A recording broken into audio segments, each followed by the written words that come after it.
দেখো ওই গাছটা কি গাছ আমি জানি না, শিকড় করে থাকবে না। কত শিকড় দেখো খালি। ভালো করে বলো, ভালো করে। আর উপরে আমার আসতে হবে। দেখো ওইটা গাছটা, এইটা এরকম গাছ, কি গাছ আমি জানি না, বিশ্বাস করো। এই গাছটা এরকম শিকড়, দেখো গাছের শিকড়টা দেখো চারিদিকে, তোমাদের ঘুরে ঘুরে দেখাচ্ছি, দেখতে পাচ্ছ?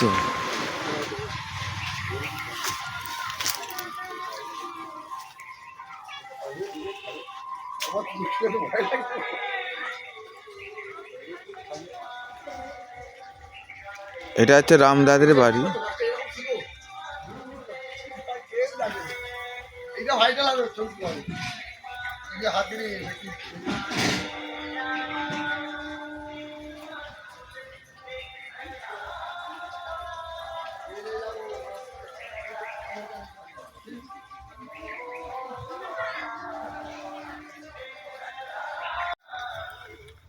দেখো এইগুলো গাছের শিকড়, এই গাছ তোমরা কখনো দেখতে পাবো না, এগুলো সব গোড়া, দেখতে পাচ্ছ? এটা হচ্ছে শ্রীরামের গাছ, ওনার নাম হচ্ছে রাম।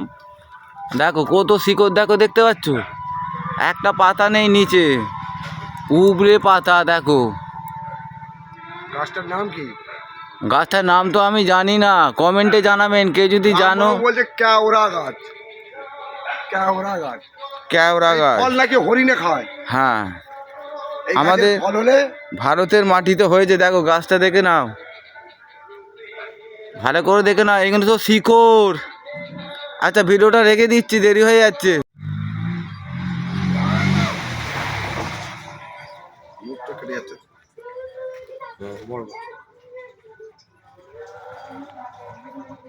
আমাদের রামবাবু, উনি কালী মায়ের ভক্ত, বুঝতে পারছো? গানও হচ্ছে, গানটা ঠিক হচ্ছে না। জয় মা কালী, সকলের মঙ্গল করো, সকলে পরিবারে মঙ্গল করো মা।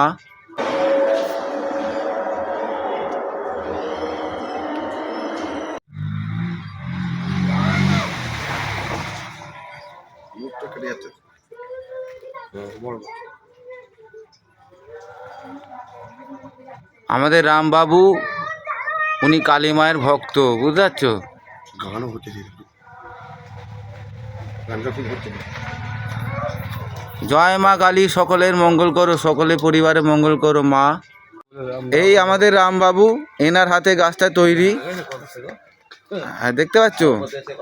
উপরে শিকড় আলাদা বলছে, সত্যিকারে হয়েছে। দেখ বলছে উপরে শিকড়গুলো আবার আলাদা, বুঝতে পারছো?